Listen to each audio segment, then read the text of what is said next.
두루마리가 개봉되었습니다. 인과 나팔 심판 시리즈는 회개를 촉구하도록 고안되었습니다.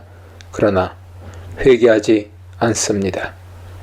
더는 경고 심판이 효용이 없습니다. 더 강팍해질 뿐이죠. 제한된 심판보다도 회개를 성취하는 더 효과적인 전략이 필요합니다. 11장은 심판을 연기하여 회개의 기회를 주기 위한 하나님의 참으심이 어떻게 시행되는지를 보여줍니다. 그리스도는 힘센 다른 천사의 모습으로 등장하십니다. 다니엘 7장 13절에 인자와 같은 이와 같이 구름을 타고 오십니다.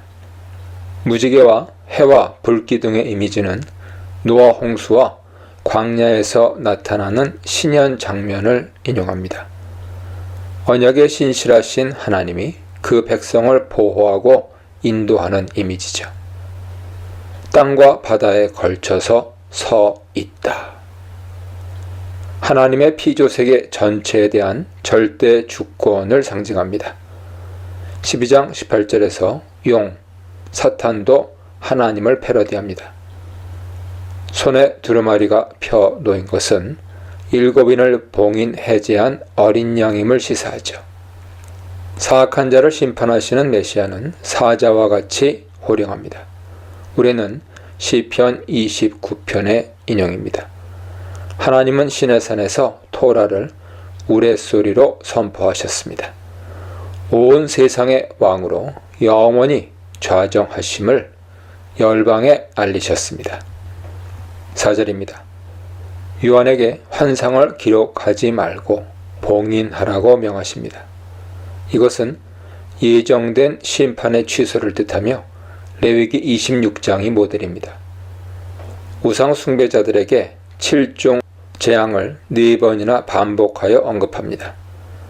인, 나팔, 우레, 대접 심판이 계획되어 있었습니다. 하지만 우상 숭배자들은 회개하지 않고 더 강팍해집니다.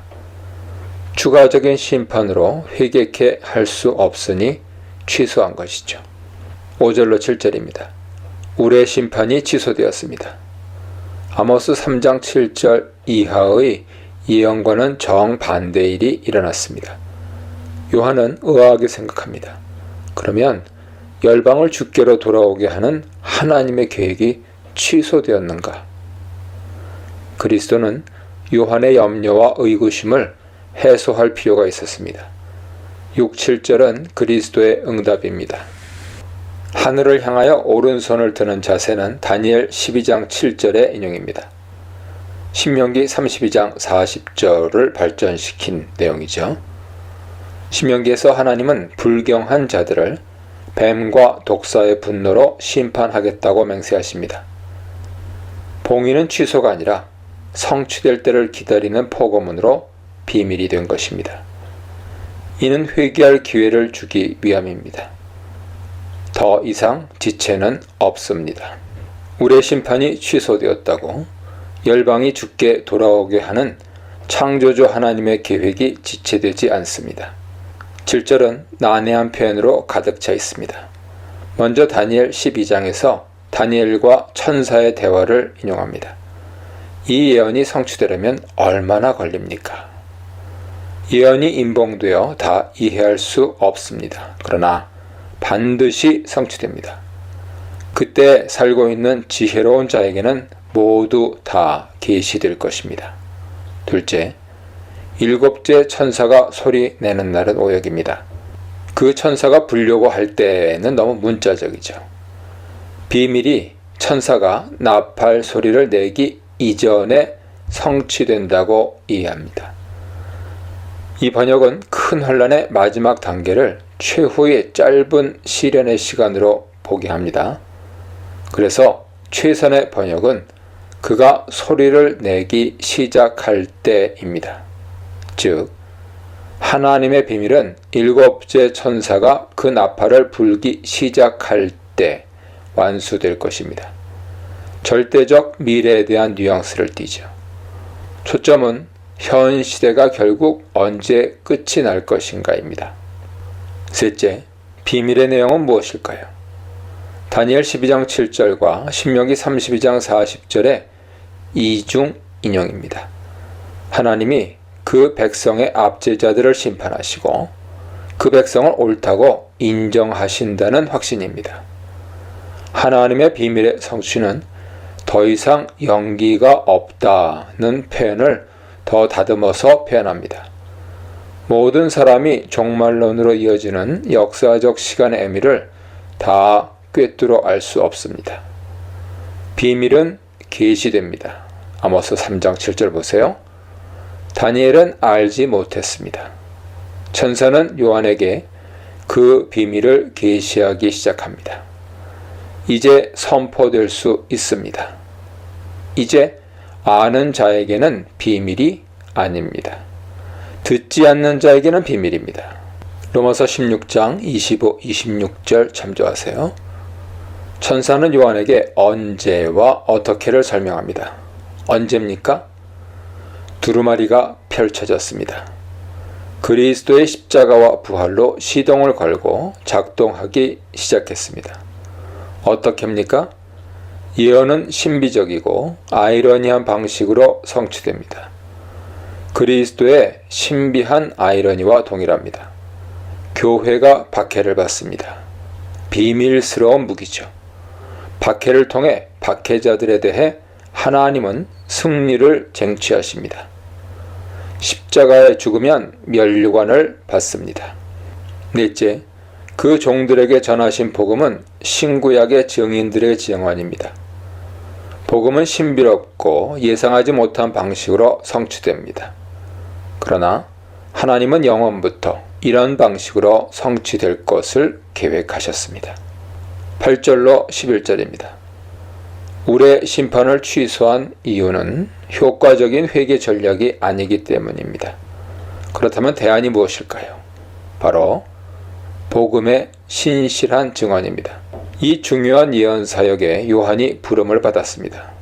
어떻게 해야 합니까? 먼저 온 세상에 절대 주권을 행사하시는 그리스도가 두루마리를 펼쳐 놓으셨습니다. 그리고 가지라고 하십니다. 신실한 증인은 자신에게 위임한 권위자와 같은 권위를 갖고 있지 않지만 가치와 생각과 삶의 방식을 공유하고 공감하고 공명합니다. 둘째, 두루마리를 먹으라고 하십니다.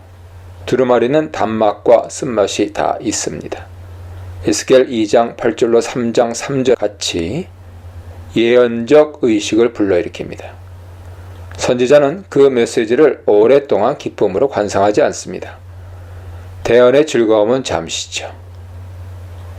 애가와 애곡과 재앙의 메시지를 백성에게 선언해야 하기에 씁니다.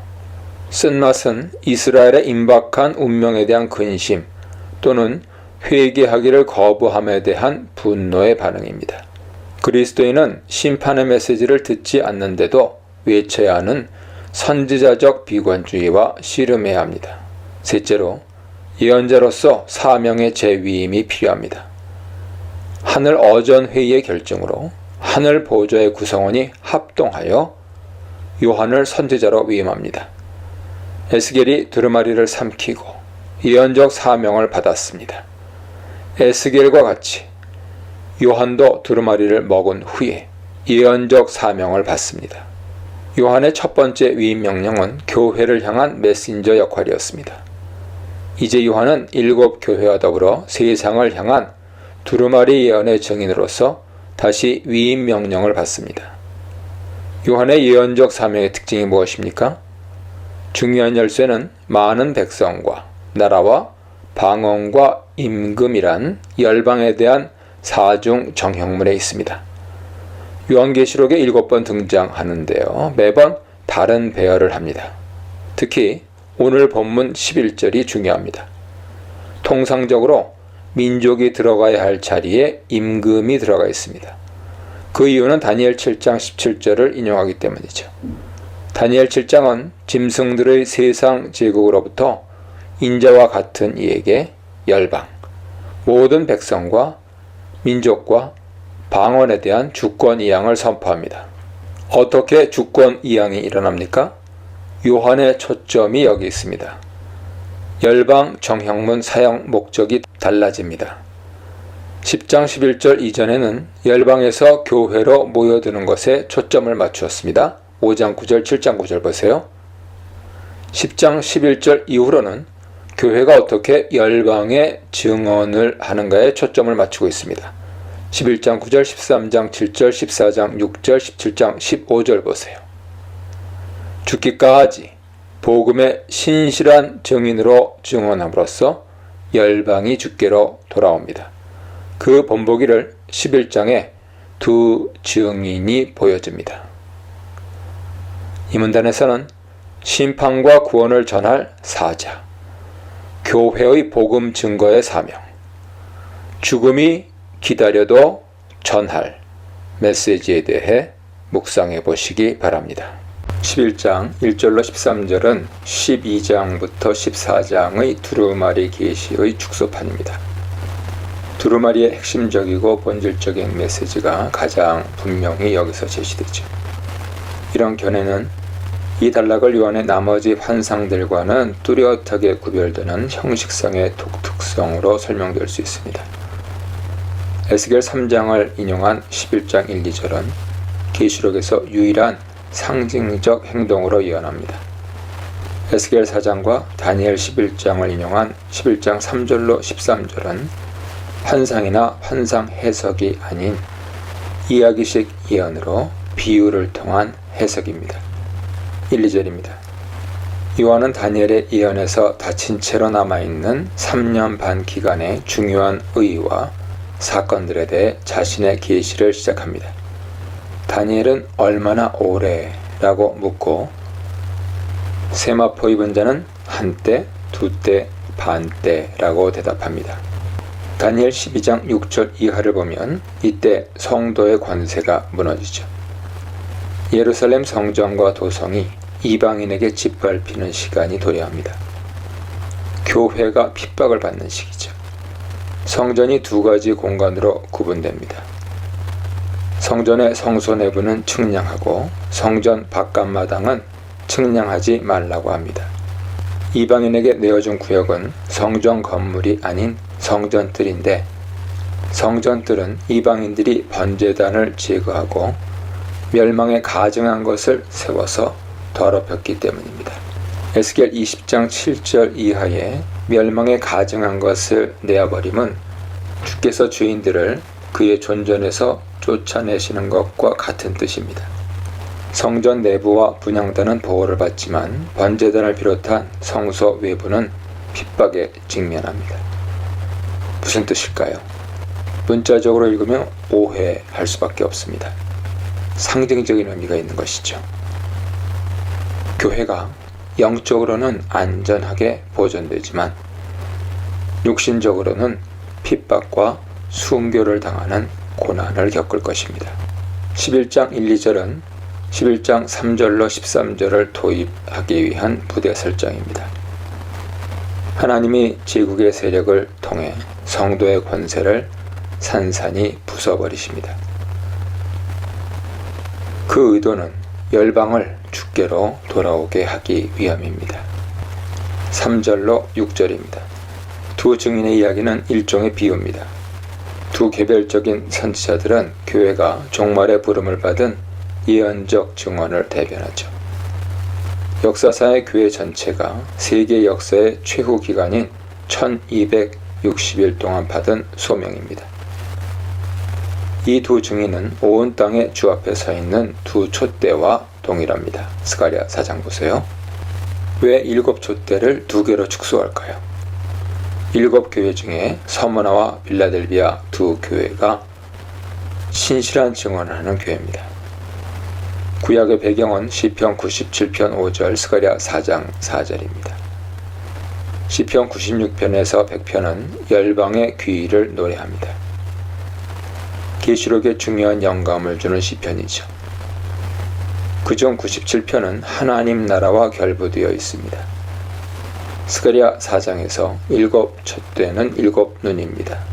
하나님의 온 세상을 두루 다니는 7 영입니다. 성령은 진심으로 자기를 찾는 자에게 능력을 베푸십니다. 역대하 16장 9절 참조하세요. 하나님은 두 증인에게 권세를 주시고 보호하십니다. 성령의 불은 교회를 영적 용사로 만듭니다. 증인은 순교를 당하기도 하지만 증인의 메시지에는 증인을 핍박하는 자들의 영적 사망 선고가 암호로 각인되어 있습니다. 두 증인은 누굽니까? 성경과 교회의 특정 인물과 동일시해서는 안 됩니다. 두 증인은 독립적이지 않고 서로 협력하여 증언하죠. 요한은 모델을 사용하여 자신의 등장인물을 창의적으로 구성합니다. 엘리야와 모세입니다. 그러나 두 증인은 모세와 엘리야가 경험하지 못한 일을 성취합니다. 궁극적인 모델은 예수 그리스도시죠. 왜 엘리야와 모세를 택했습니까? 율법과 선지자의 대표이기 때문일까요? 모세도 선지자죠. 그들이 둘 다 종말론적인 선지자들이기 때문일까요? 둘 다 종말에 온다는 언급이 기독교 이전에는 없습니다. 둘 다 제국적인 악한 통치자가 다스리던 시대에 죄악을 준엄하게 꾸짖고 우상 숭배자들과 대결하며 맞섰던 예언자들입니다. 두 증인은 재앙의 능력과 더불어 회개를 촉구하는 메시지, 굵은 베옷을 전합니다. 불을 내뿜어 사르는 능력을 가졌지만 증언이 끝나면 더 이상 아닙니다. 심판만으로는 회개를 끌어내지 못합니다. 놀랍게도 순교적 증언을 통한 회개 요청이 효과를 냅니다. 7절로 10절입니다. 증언의 끝 무렵에 두 증인은 짐승과 전쟁을 합니다. 그는 무저갱으로부터 올라온 짐승, 토데리온입니다. 짐승 앞에 있는 정관사는 이 짐승이 성도를 대적하는 어떤 대적이지만 특히 다니엘이 예언한 그 짐승임을 특정하게 지명하는 표현 방식이죠. 짐승은 전체 역사를 통틀어서 교회를 핍박하는 배후에 사탄이 있음을 시사합니다. 결국에는 교회를 최종적이고 공개적으로 패배시키려고 친히 모습을 드러냅니다. 짐승은 일시적으로 두 증인을 이깁니다. 육신적으로 상해를 가하여 죽이기까지 공격합니다. 예수님을 십자가에 못 박아 죽이는 전략을 구사하죠. 사흘 반 동안 장사를 지내지 못하게 합니다. 가장 치욕적인 모멸감이죠. 죽은 자의 시신을 조롱의 대상으로 삼는 자들은 우상 숭배자들입니다. 10절은 원문에서 땅에 사는 자로 시작하고 마무리합니다. 일종의 수미 쌍관식 강조법입니다. 짐승을 추종하는 자들은 우상 숭배자들입니다. 그들은 시신을 길거리에 내버려 두고 즐거워하고 기뻐하고 서로 예물을 보냅니다. 유대인들의 불임절 장면을 떠올리게 하죠. 그러나 요한은 독자의 기대를 뒤엎는 결론을 끌어냅니다. 두 증인의 수치와 죽음은 그 자체로 끝나지 않습니다. 신실한 증인의 고난은 말과 삶을 통한 증언 이상의 복음 증거의 효과를 냅니다. 11절로 13절입니다. 3일 반은 짐승이 승리를 누린 기간입니다. 증인들이 신실하게 증언했던 3년 반에 비하면 얼마나 일시적입니까? 두 증인은 부활하여 승천합니다. 두 증인은 죽임을 당한 어린 양의 발자취를 쫓아갔습니다. 그들은 신실한 증언으로 어린 양의 성전에 참여했고 14만 4천의 모델입니다. 이제 하나님께서 친히 일하십니다. 두 증인을 예수 그리스도와 같이 살리시고 하늘에 올리십니다. 두 증인을 옳다고 인정하십니다. 이때 반전이 일어납니다. 열방이 주를 경외하고 영광을 돌리며 하늘의 하나님께 돌아옵니다. 두 증인의 이야기는 반전 드라마로 가득 차 있습니다. 요한은 독자들의 기대를 전복시킵니다. 독자들이 잘 알고 있는 성경 전승에 나타난 동일한 내용을 다른 목적으로 사용하여 다른 의미를 창출하고 있습니다. 독자가 상식에 저항하도록 만듭니다.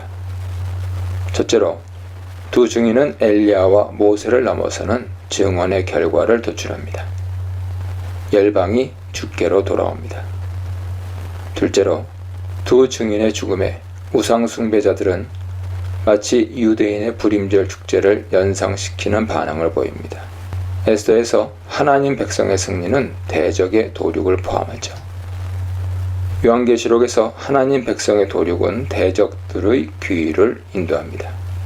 셋째로, 큰 지진에 죽은 자가 7천입니다. 7천은 엘리야 시대에 바알에게 무릎을 꿇지 않은 자의 수죠. 요한은 셈법을 반전시킵니다. 10분의 1은 구약에서 남은 자의 수입니다. 아모스 5장 3절, 이사야 6장 13절 보세요. 요한은 남은 자가 아닌 죽은 자의 수로 제시합니다. 10분의 1에 해당하는 7천 명이 심판을 받고 나머지 10분의 9가 남은 자들입니다. 넷째로, 추가적으로 증인을 죽인 예루살렘의 운명이 반전됩니다. 거룩한 성에서 소돔과 고모라로 전락합니다. 하지만 마지막 절에서 열방이 주께 돌아오는 상징적인 장소로 반전됩니다. 이 문단에서는 보호의 약속, 환란의 예고, 증거의 사명에 대해 묵상해 보시기 바랍니다. 14절입니다. 일곱째 나팔이 불 때 역사에 대한 하나님의 계획이 완결된다고 10장 7절에서 그리스도가 단호하게 선언하셨습니다. 그런데 어떤 재앙도 없고 오직 하늘 찬양만을 담고 있습니다. 어찌된 일일까요? 6가지 나팔 재앙은 우상 숭배자들에 대한 심판입니다. 가혹한 심판이 가해졌습니다. 회개를 촉구하는 심판이었습니다. 하지만 출애굽 당시의 바로와 같이 더 강팍해졌을 뿐입니다. 그래서 회개 유도 전략을 바꿨습니다. 우레 심판을 취소하고 두루마리 예언을 선포합니다. 두 증인이 복음을 선포합니다. 그 결과는 전혀 예상 밖이었죠. 열방이 대대적으로 창조주 하나님께로 돌아옵니다. 일곱째 나팔은 그 결론입니다. 하나님이 영원히 왕 노릇하십니다.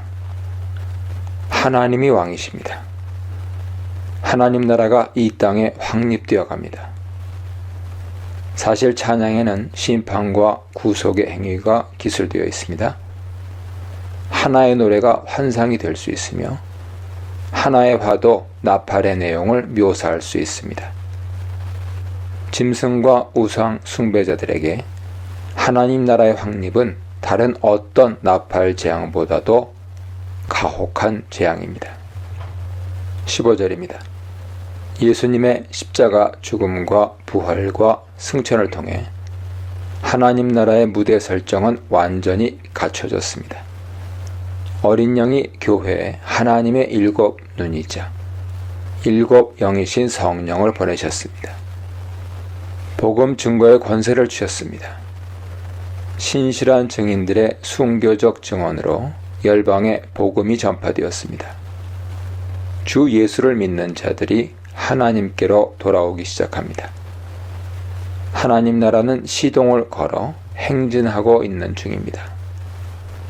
이러한 사실을 요점 정리하여 찬양으로 선포합니다. 세상 나라가 하나님 나라가 된다. 그리스도가 영원한 왕이시다. 하나님의 비밀이 완전히 성취된 것은 아니지만 그 성취가 이루어지기 시작한 것입니다. 하늘 보좌 예배에서 찬양을 통해 그 성취가 선포됩니다. 16, 17절입니다. 하늘 보좌의 구성원 중에 24장로들이 하나님께 예배합니다. 하늘 보좌의 장로들은 진짜 장로답습니다. 예배하는 모습을 보면 장로가 얼마나 장로다운지 표시납니다. 얼굴을 땅에 대고 엎드려 경배합니다. 고대 근동 지역에서 신을 숭상하는 자들의 전형적인 제의적 태도죠. 장로들이 이러한 전통을 받아들이지만 수동적이지 않고 적극적인 참여와 찬양의 반응을 보입니다. 심지어 4장 10절에서는 자신들의 면류관을 보좌 앞에 드립니다. 면류관은 명예이자 권위의 상징이죠. 24장로는 정치적인 직함입니다. 장로들은 땅에 있는 하나님 백성의 대표들입니다. 대표로서의 권위와 명예와 위엄을 다 벗어 던집니다. 그리고 왕 대신 하나님께 경배합니다. 왜 장로들이 하늘 보좌의 대표로서 찬양을 합니까? 땅에 있는 하나님 백성의 공동체에게 신앙 고백이자 하늘 포고문을 선포하기 위함입니다. 땅의 공동체는 지금 로마 제국의 지배 속에 신음하고 있습니다.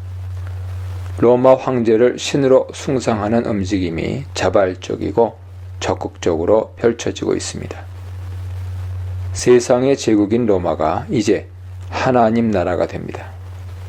하나님은 합법적인 왕이십니다.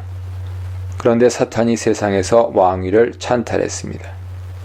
사탄은 세상 제국을 통해 세상을 향한 자신의 가치와 의지를 드러냈습니다. 짐승이 패배를 당했습니다. 그리스도가 왕이 되시고 나라가 하나님 백성의 손에 넘어갑니다. 왕의 등극이나 왕국의 설립에 당연히 나팔을 불어야 하지 않겠습니까? 이 하나님의 비밀을 대표하고 있는 교회의 포고문으로 전달해야 하지 않겠습니까? 하나님은 옛적에도 계셨고 지금도 계신 주 하나님 곧 전능하신 이시다. 전형적인 표현을 변형합니다. 장차 오실 이 미래를 주 하나님 전능하신 이로 대체하고 친히 큰 권능을 잡으시고 왕노릇 하시도다로 부연합니다. 바로가 그 백성을 억압하고 있을 때 광야 가시떨기 나무에 나타나셨습니다. 모세에게 나는 스스로 있는 자 여호와 야훼로 계시하셨습니다. 하나님은 과거, 현재, 미래를 초월하여 현존하십니다. 장로들은 하나님의 미래를 희생시켜서라도 현재를 강조합니다. 역사의 시공간을 뚫고 들어오셔서 친히 왕 되심을 증명하셨습니다.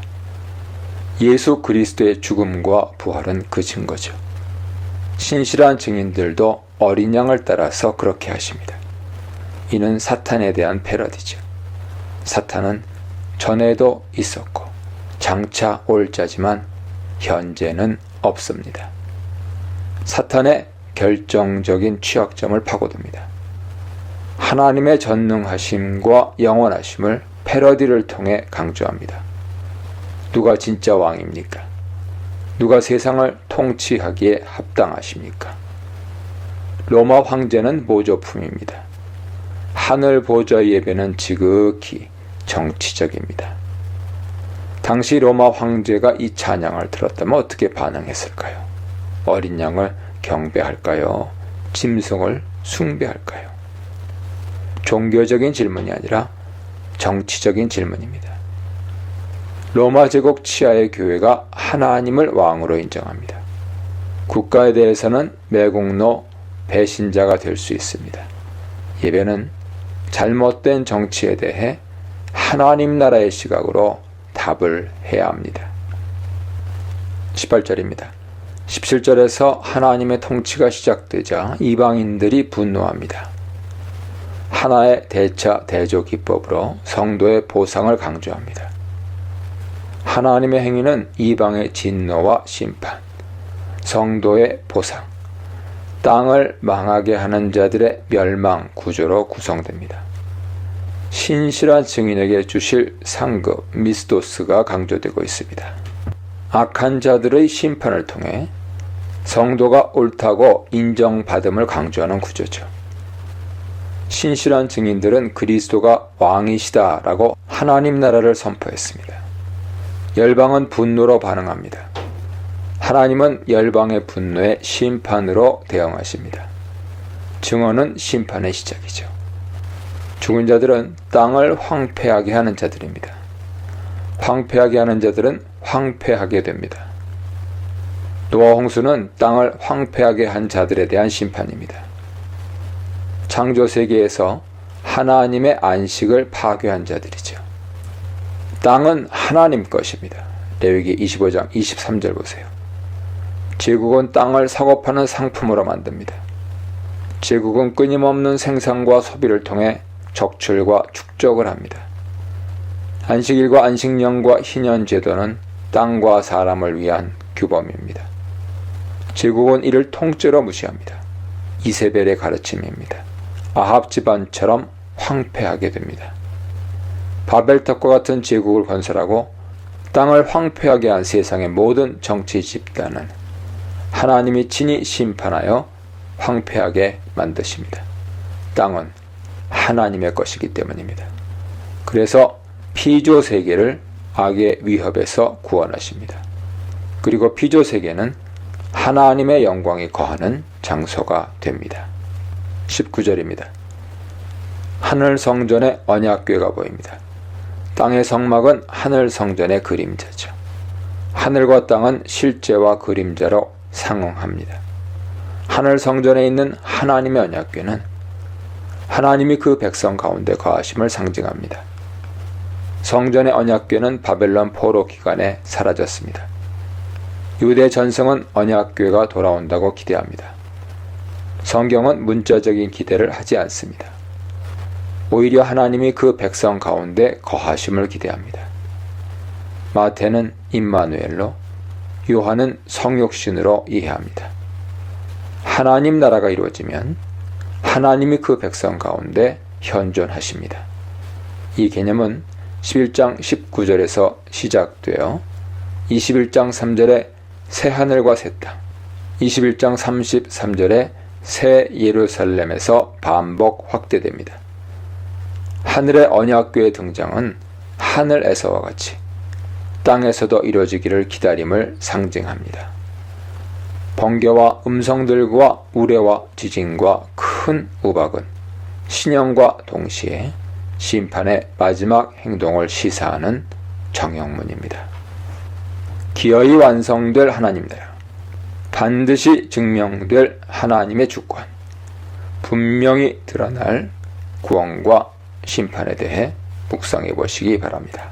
11장은 두루마리의 축소판이고 12장에서 15장은 확장판입니다. 전체 주제는 하늘에서와 같이 땅에서도 어떻게 하나님 나라가 이루어지는가입니다. 창세기 3장 15절에 원시복음으로 돌아가서 하늘과 땅에서 사탄과 하나님 백성 간의 갈등이 진행되어 가는지 보도록 합니다. 주요 목적은 사탄의 공격에 대비하여 하나님 백성을 보호하기 위함이죠. 보호의 원천은 예수 그리스도의 죽음과 부활을 통한 결정적인 승리입니다.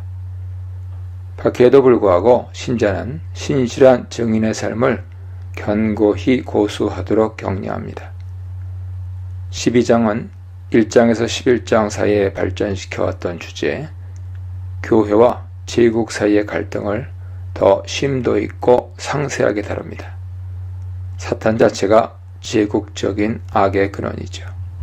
12장을 읽으면 땅의 박해자들의 배후에 악마 자신이 거느리는 영적으로 악한 세력들이 서 있음을 인지하게 되고, 이러한 인식은 신실한 증인으로서 더욱더 감내하게 하는 동기부여가 됩니다. 에베소 6장 12절 이어보세요. 1절로 6절입니다. 요한은 우선 에덴 동산으로 초대합니다. 여자는 하나님 백성의 공동체, 구약의 이스라엘, 신약의 교회를 대변하죠. 아이는 메시아입니다. 용은 사탄이죠. 어떻게 사탄은 애초부터 여자를 괴롭혔습니까? 아담과 하와의 타락으로 여자와 뱀은 원수가 되었습니다. 뱀의 후손은 여자의 후손의 발꿈치를 물 것이고, 여자의 후손은 뱀의 머리를 상하게 할 것입니다. 여자와 사탄의 전쟁은 태초부터 시작되었습니다. 사탄은 이스라엘을 미혹하고 여러 모습으로 괴롭혔습니다. 사탄은 그리스도의 흉내를 내지만 모조품입니다. 그 속임수에 하나님 백성 3분의 1이 배교했습니다. 요한은 사탄의 모습을 창의적으로 묘사합니다. 하나님 백성을 괴롭힌 제국들의 이미지를 이리저리 모자이크하여 괴물을 만들어냈습니다. 로마 제국은 그 절정이죠. 이스라엘은 상고의 진통을 겪습니다. 이사야 26장 20절, 66장 14절 보세요. 그리스도는 하나님 백성의 고난 속에서 출현합니다. 시편 2편 예언대로 그리스도는 왕으로 태어나셨습니다. 용은 그리스도를 삼키려고 하죠.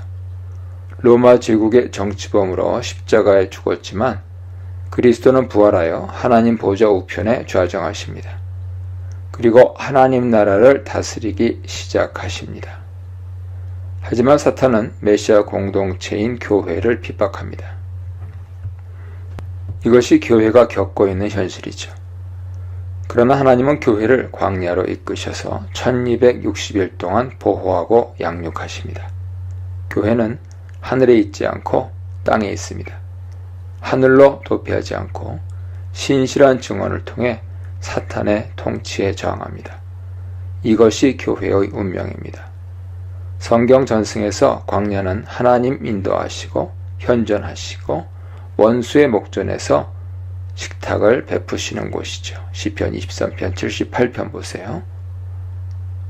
아울러 신명기 8장 14절 이하에는 시련과 보호의 장소로 나옵니다. 영적 피난처이며 훈련과 양육을 받는 곳이죠. 7절로 12절입니다. 요한은 12장에서 여자와 용의 전쟁을 3부작으로 나눠 일종의 샌드위치 구조로 만듭니다. 1절로 6절은 태고부터 시작된 전투, 13절로 17절은 현실 속 영적 전투, 그리고 그 중간에 본문에서 나타나는 하늘에서 벌어지는 전쟁을 구성합니다.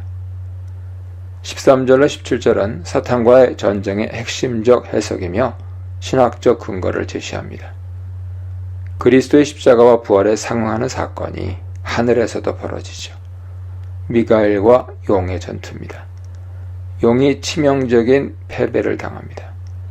용의 패배는 그리스도의 승리입니다. 미가엘은 실제로 싸우는 야전 사령관이 아닙니다. 천국 지도에서 사탄의 깃발을 제거하는 참모입니다. 구절의 중요한 의의는 용을 묘사하고 있는 그림에 있습니다. 용은 이의 뱀으로 불리며 하나님 백성의 오랜 원수입니다. 이의 뱀, 사탄은 중상모략하고 기만하는 자죠. 인간의 타락 이후에 뱀과 그의 대리자들은 동산에서 시작했던 것을 전 세계적인 규모로 확대시킵니다. 그리스도의 죽음과 부활은 마귀의 기만하는 역할을 과감하게 박탈하고 참소하는 역할을 무력화합니다. 마귀와 그 천사들을 하늘에서 내쫓아버리는 미가엘과 그의 천사들에 대한 그림이 의미하는 바가 바로 이러한 박탈과 무력화죠. 마귀가 잃어버린 곳, 장소는 지금까지 특권을 누려왔던 고소의 자리로 이전에 하나님이 그에게 하나의 특권으로 승인하셨던 자리입니다. 그럼에도 불구하고 마귀는 교회에 들어와서 자신의 인간 종들을 통하여 기만적인 일을 계속하고 있습니다. 요한은 뱀의 이미지를 채택하여 부각시킵니다. 이것은 소아시아 지역에서 가장 깊숙이 침투해 있는 이방신의 이미지입니다. 사탄은 하늘에 있을 곳을 얻지 못합니다. 다니엘 2장의 돌이 신상을 깨뜨립니다. 그 돌은 다니엘 7장의 인자죠. 다니엘 7장의 인자는 종말에 이전의 압제적인 제국들을 대체합니다. 초기 유대문화는 돌을 하나님의 대적들, 특히 로마를 무찌르는 오실 메시아와 동일시했습니다. 사탄은 제한된 의미에서 출입이 금지되었습니다. 하늘 전투에 상응하여 성도들이 사탄을 이겼습니다. 성도가 이긴다는 첫째 근거는 어린 양의 부활과 보혈입니다. 둘째는 성도의 신실한 증언입니다. 성도의 순환은 사탄이 승리한 징조가 아니라 사탄에 대한 성도의 승리를 나타내는 징조입니다. 성도의 고난은 어린 양의 발자취를 따르는 자로서 정체성을 드러내게 합니다. 사탄의 결정적인 패배는 두 가지 반응을 불러오죠. 첫째, 하늘의 성도는 즐거워할 이유가 충분합니다. 성도들이 신실한 증언으로 이기기 시작했기 때문입니다. 땅과 바다에는 화가 있습니다. 땅과 바다는 사탄의 삼위일체를 이루는 짐승들이 출현하는 곳이고 사탄의 근거지가 된 곳입니다. 13절로 17절입니다. 요한은 다시 현실 속으로 우리를 초대합니다. 태초는 종말에도 반복되죠. 박해를 받는 현장입니다. 13절은 6절과 12절이 남겨둔 주제를 다시 꺼내듭니다. 6절은 성도의 공동체가 신적인 피난처로 피신한다는 사실만을 이야기할 뿐 공동체에 대한 용의 핍박에 관한 명백한 언급이 없습니다. 12절은 용이 하늘에서의 지위를 상실한 것에 대해 분노합니다. 용이 그리스도의 탄생과 보좌로의 등극을 회방하지 못합니다. 사탄은 상실감과 무능력으로 인해 분노합니다. 13절은 이제 성도들을 핍박함으로써 용이 격노하는 장면을 보여줍니다. 동사 디오코는 핍박하다 또는 뒤쫓다로 번역될 수 있습니다. 마치 바로가 출애굽한 이스라엘을 추격하는 장면 같습니다. 바로는 용의 모델이죠. 14절은 6절의 진술을 다시 진술합니다. 3년 반, 1260일은 교회가 광야 생활을 하는 기간입니다. 하나님은 광야 이스라엘 백성과 같이 큰 독수리 두 날개로 교회를 보호하시고 양육하십니다. 그래도 사탄은 계속 박해합니다. 홍수로 여자를 휩쓸어 버리려고 합니다. 입에서 물을 토합니다. 홍수는 문자적이지 않습니다. 쿰랑 공동체에서 홍수는 속임수, 핍박의 상징입니다. 뱀의 입에서 나오는 홍수 이미지는 속임수와 거짓 가르침으로 교회를 파괴하려는 시도를 상징합니다. 사탄의 본성이죠. 교회에 침투하여 속여서 꿰고 교회를 파멸시키는 이단과 거짓 교사들의 행동을 가리킵니다. 그러나 땅이 물을 삼켜서 사탄의 분노에 찬 시도를 좌절시킵니다. 마치 이스라엘을 추격하던 이집트 군대를 땅이 삼키고 모세를 대적하던 고라무리를 땅이 삼킨 것과 같습니다. 모든 것이 좌절된 용은 최후의 결전을 벌이려고 바다 모래에 섭니다. 바다 모래는 13장에서 바다에서 올라온 짐승과 땅에서 올라온 짐승을 등장시켜 하나님 백성을 대적하는 곳입니다.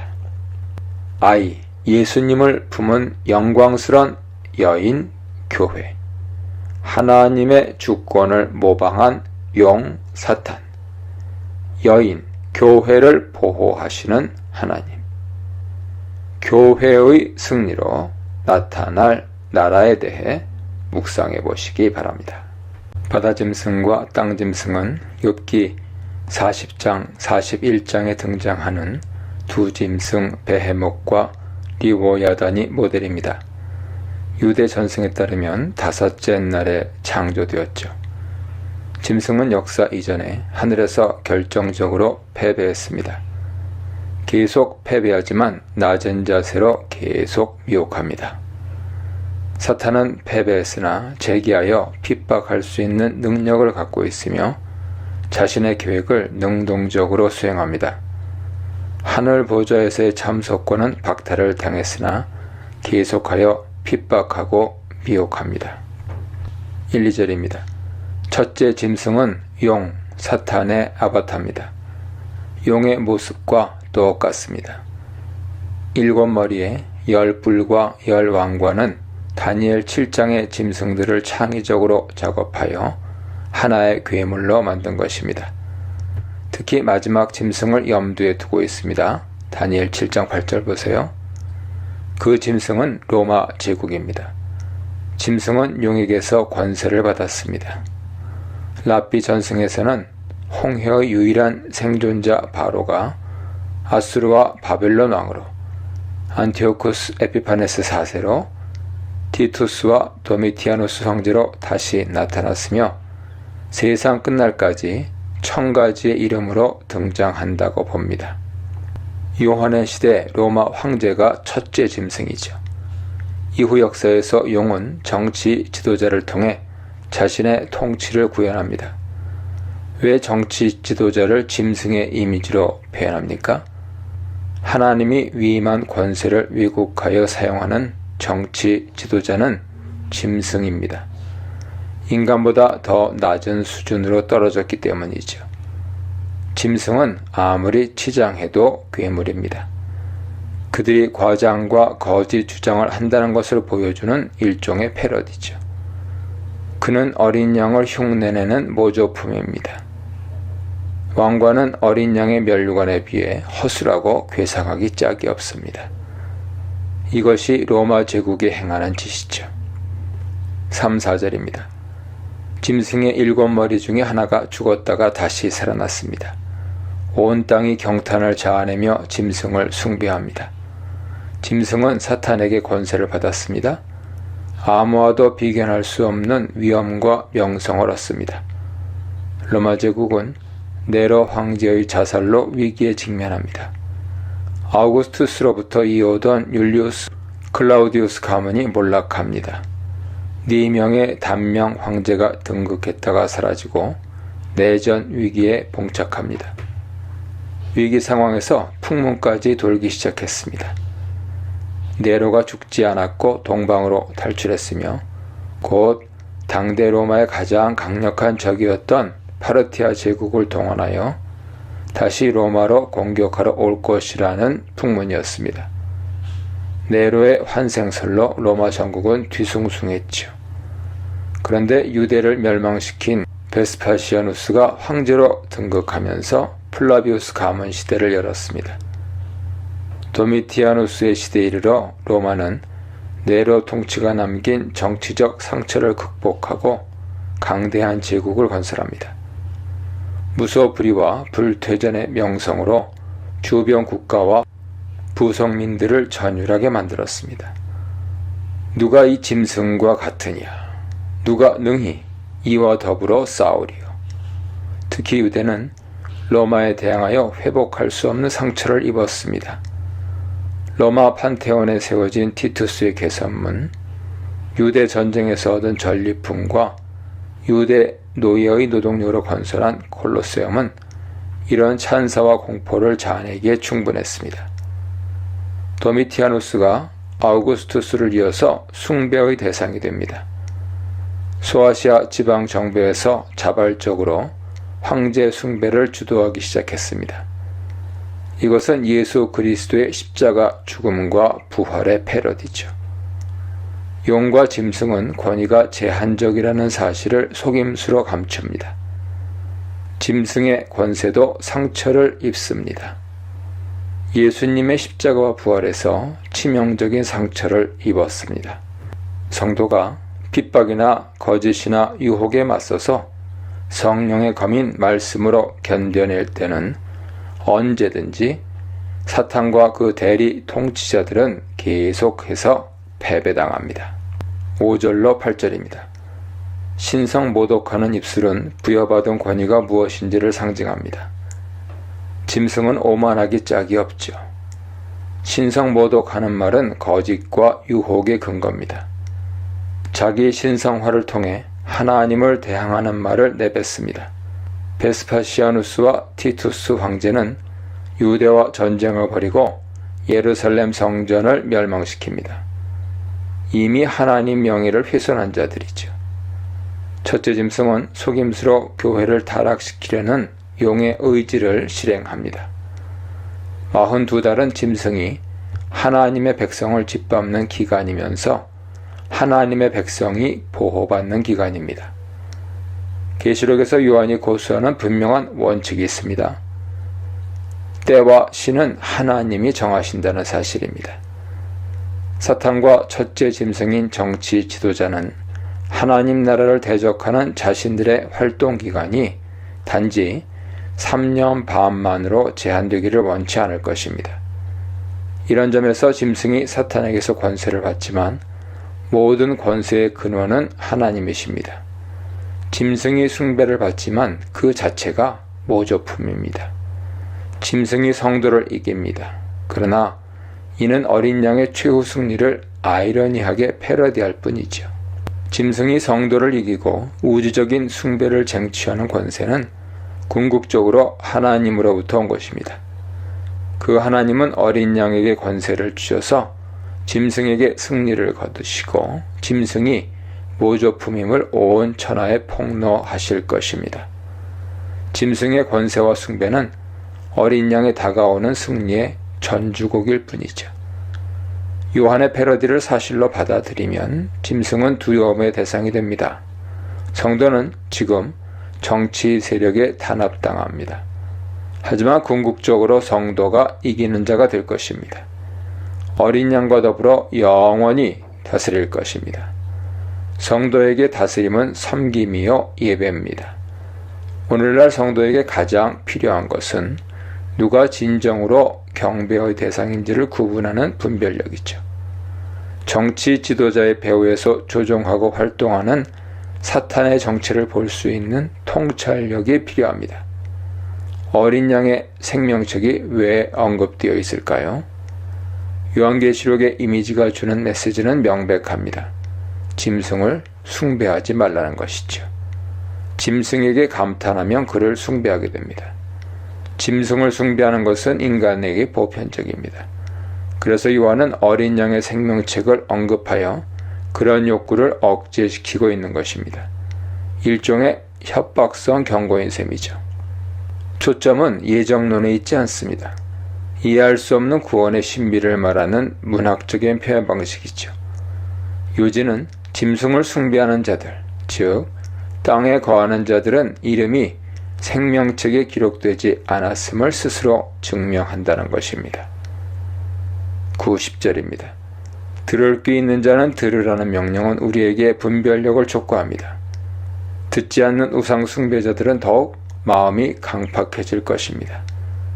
주변에서 일어나는 어떤 일은 사탄의 통치, 속임수, 과장, 신성 모독을 받는 정치를 통해 사회 각 영역에서 실행되는 현상입니다. 종교적인 구분만 하라면 쉬울지 모릅니다. 하지만 정치적인 영역에서는 많은 그리스도인이 속아서 도리어 사탄의 도구가 되기도 합니다. 종교를 신앙의 눈으로 보되 정치, 경제, 언론, 교육 등 사회 전반에서 어떻게 사탄의 통치가 실현되는지를 분별하는 통찰력이 필요합니다. 성도는 짐승의 공격 대상이죠. 영적으로 절대적인 보호를 받지만 육신적으로는 구금과 죽임을 당합니다. 죽이다, 아포크테이오는 성도의 고난을 묘사합니다. 고난을 당하는 성도에게는 영적 분별력과 더불어 인내와 믿음이 필요합니다. 신실한 증인으로 고난을 받고 그 영혼은 하나님께 위탁해야 합니다. 베드로전서 4장 19절 보세요. 생존과 생명을 위협하는 적대적인 상황에 직면하여 분별력과 통찰력이 필요합니다. 그리스도인은 정부에 순복해야 하지만 정부가 위임된 권위의 한계를 넘어서 인권과 자유를 침해하고 종교적인 수준의 요구를 할 때는 저항해야 합니다. 저항과 불복종으로 인해 정부가 징벌을 내리면 받아야 합니다. 베드로전서 2장 18절이야 로마서 13장 참조하세요. 하나님을 모방하는 큰 용, 예수님을 모방하는 짐승, 잠깐의 승리에 그칠 짐승, 믿음의 인내로 승리할 교회에 대해 묵상해 보시기 바랍니다. 11, 12절입니다. 땅에서 올라오는 짐승은 어린 양과 비슷합니다. 그런데 7뿔이 아니라 2뿔입니다. 다니엘 8장 3절에 2뿔을 가진 순양을 인용합니다. 그는 용처럼 말합니다. 아담과 하와를 미혹하고 속였던 뱀과 같습니다. 둘째 짐승은 첫째 짐승의 종교적 대리인이죠. 온 땅과 거주민들이 첫째 짐승을 숭배합니다.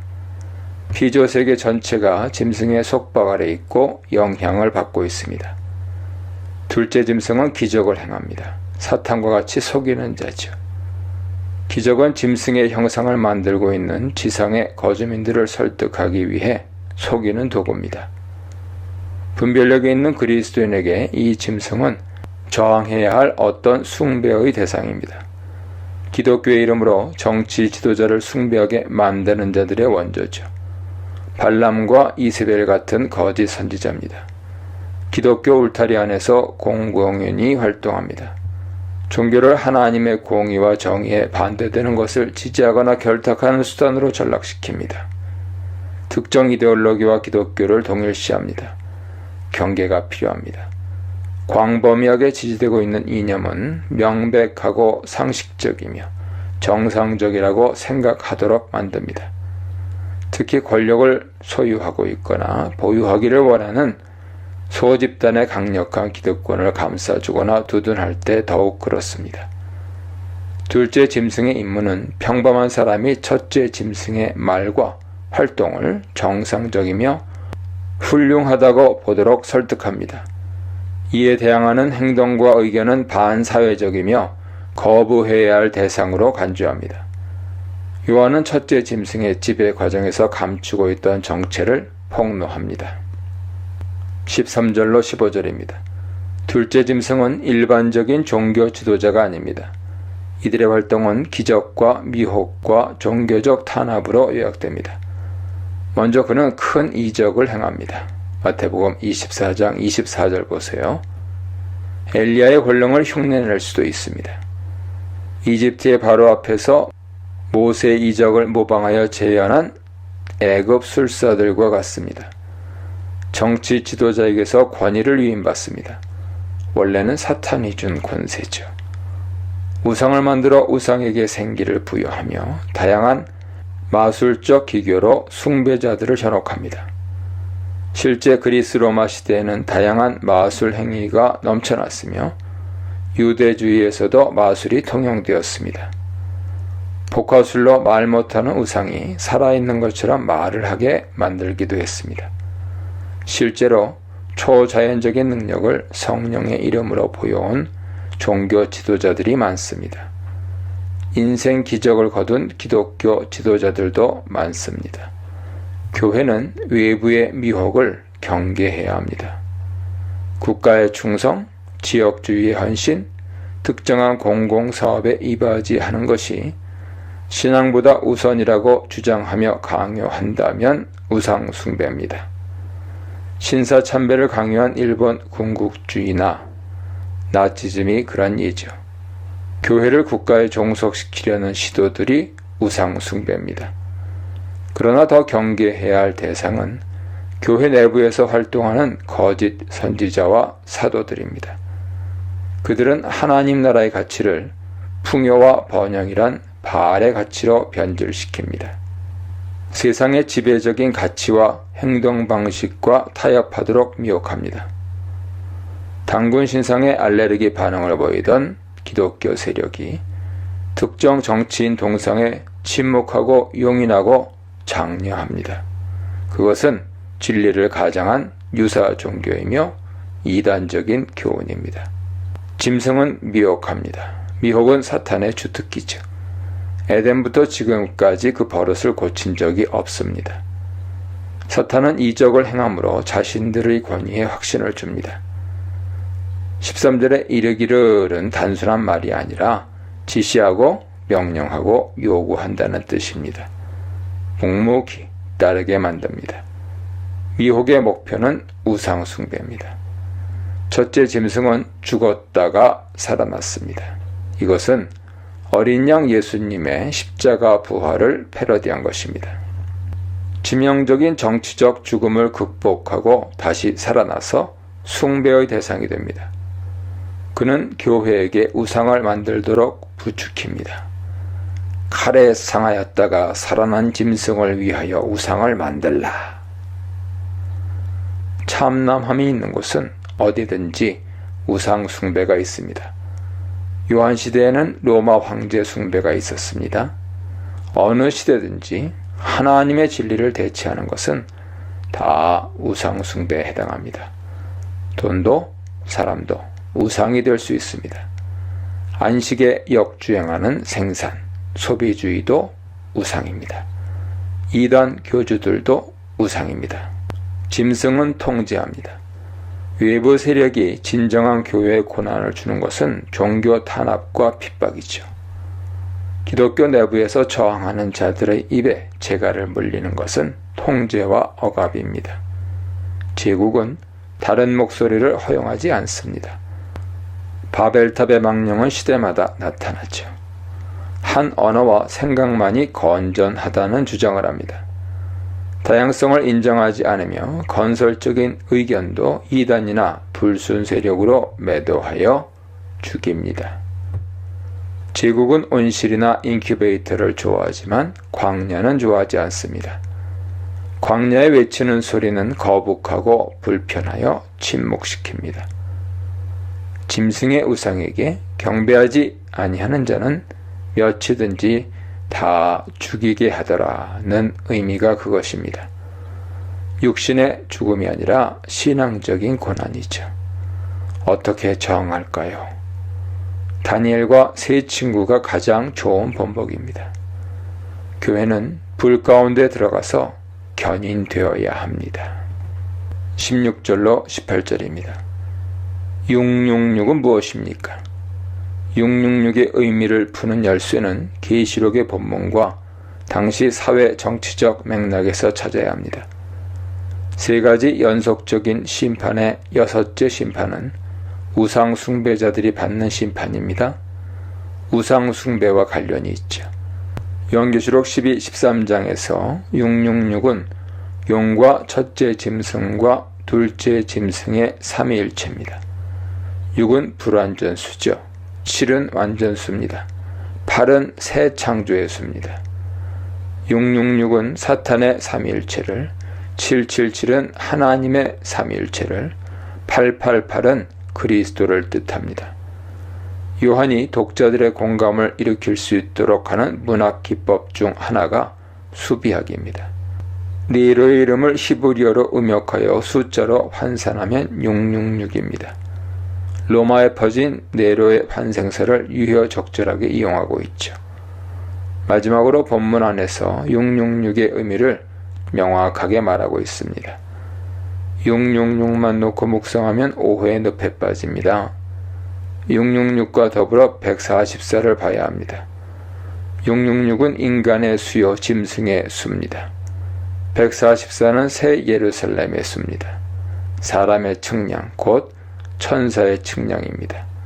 14장에서 14만 4천이 666을 이기고 승전가를 부릅니다. 무슨 의미입니까? 666은 인간을 짐승의 수준으로 전락시키는 모든 체제죠. 특정 인물이 아닙니다. 반면 144는 인간을 천사의 수준으로 고양시키는 모든 체제입니다. 666은 태고부터 지금까지 계속하여 역사 속에서 부상했다가 어린 양의 군대 14만 4천에 의해 패배를 당하고 사라졌습니다. 666은 사탄이 그 근원입니다. 사탄은 정치 세력과 종교 세력과 동맹을 맺고 인간을 짐승의 수준으로 전락시킵니다.